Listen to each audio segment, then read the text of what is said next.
I think this deserves to be read out loud. I absolutely enjoy reading ideas where the people can explain them in easy to understand terms, as well provide actual reasoning for the ideas outside of, oh, we're just going to describe everything instead of actually explaining what it is that we're doing and what we're talking about. When I read archive papers now, there's a lot of description, but there's not a lot of explanation. They're not big on explanation in the archive papers because it puts them out there. It doesn't make them look good. When you describe things, it's easier to use a bunch of numbers and a bunch of data and not actually say anything at all. It's very safe to just describe things. And that is the mentality of modern astronomers these days.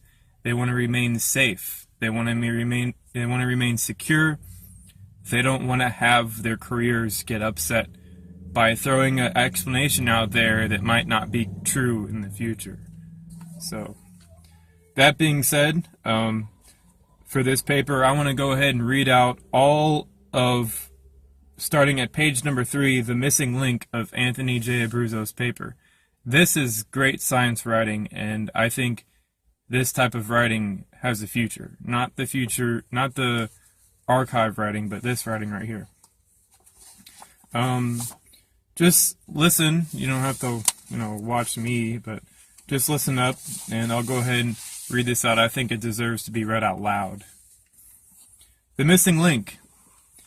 It was stated in the introduction that the conventional astrophysical community's application of missing link to brown dwarf stars is a misnomer.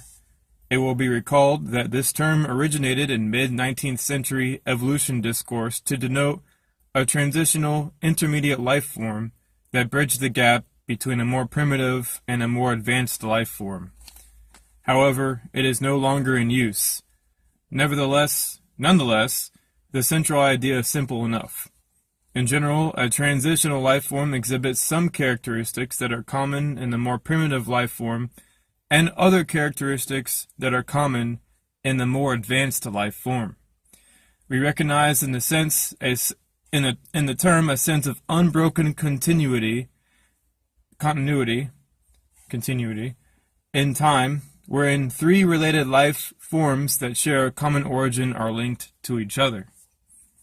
This common linkage, however, cannot apply to brown dwarfs as the missing link between fusing stars and planets, for the simple reason that according to conventional astrophysical theory regarding the formation of stars and planets, two separate and distinct processes are at work.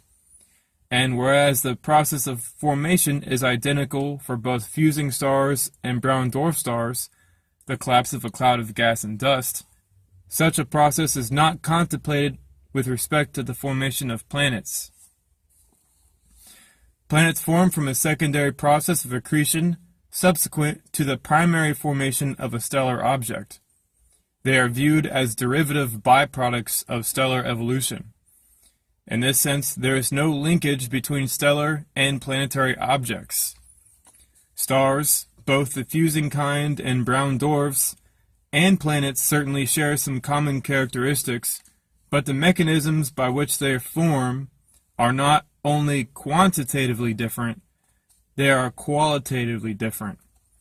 According to conventional theory, brown dwarf stars and their runt sub-brown dwarf siblings represent the terminal point of stellar evolution.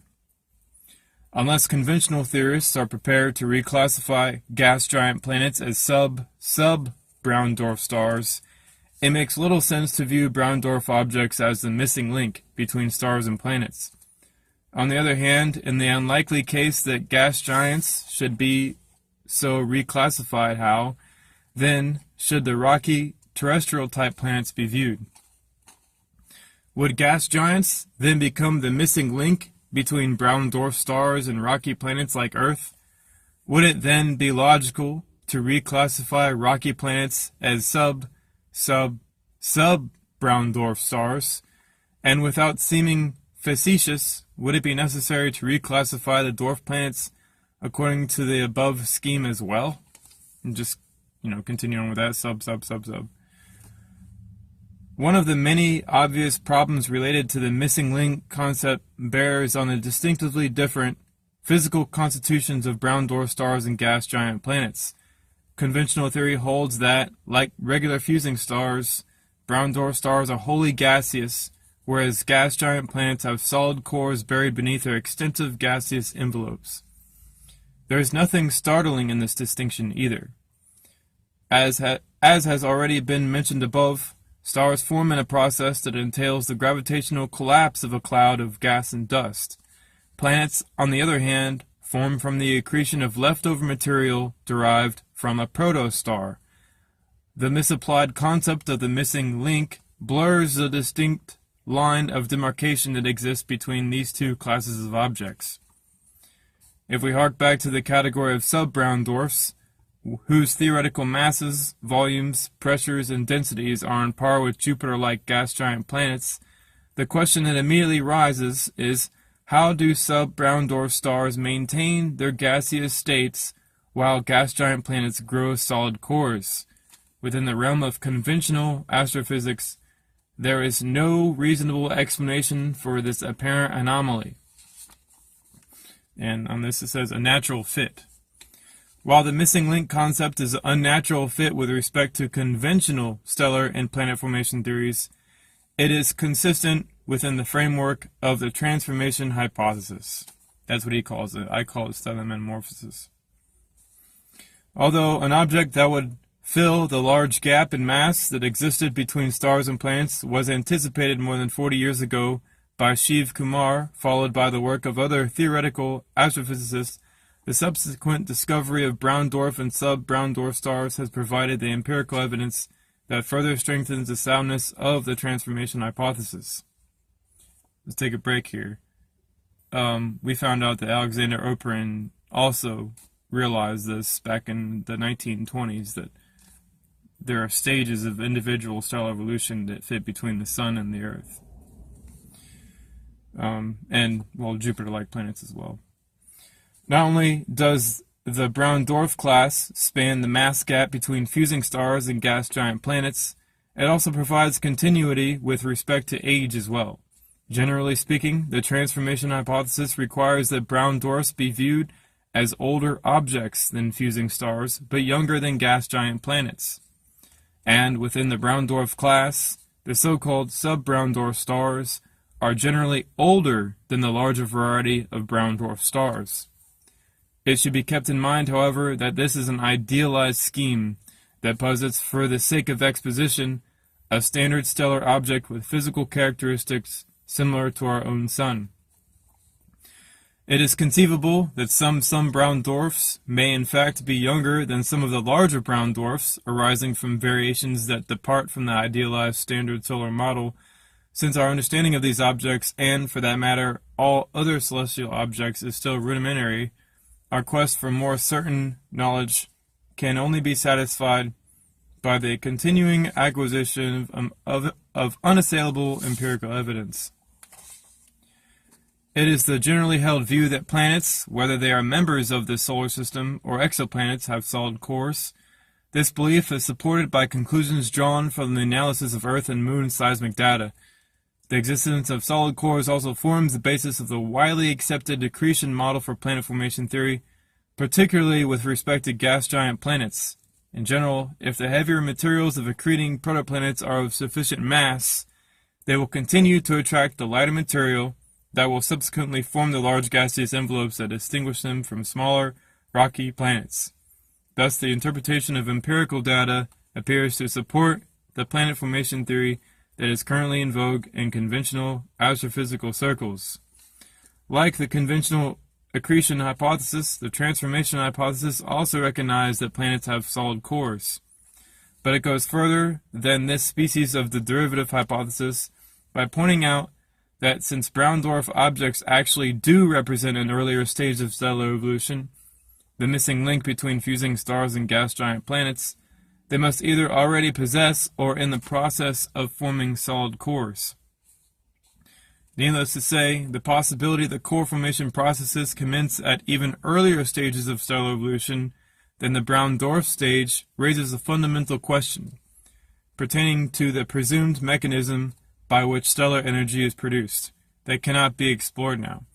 Nevertheless, the reader should keep in mind that the stellar fusion model is just a hypothesis, and like all other hypotheses, it runs the risk of being replaced by another more comprehensive explanation.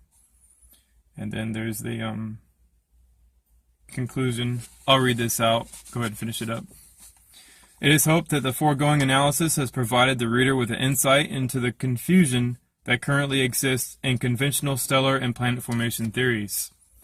The misapplication of the missing link concept demonstrates that the line separating stellar objects from planetary objects is no longer clear, but hampered by their adherence to outdated notions regarding the evolution of stars and planets, conventional theorists will continue to stumble over the mounting anomalous data that observational astronomers are dropping in their path.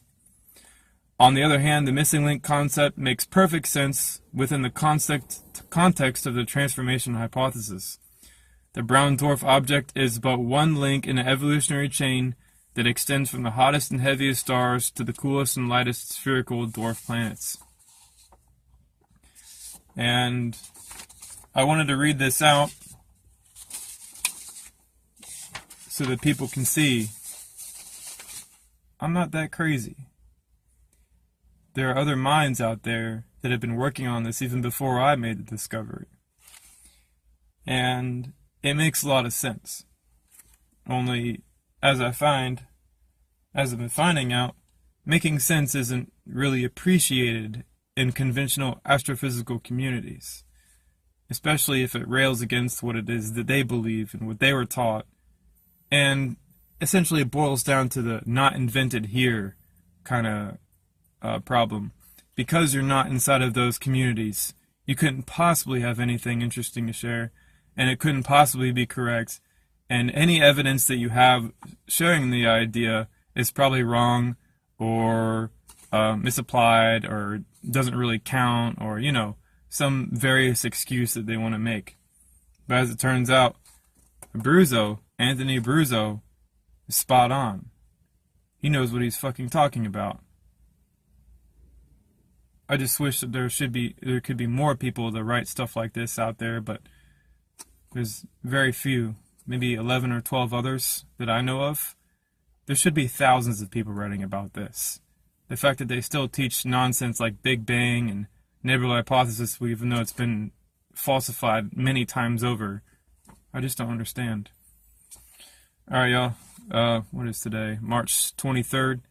I wanted to read that whole thing out so you guys know what's going on here. I'm not alone.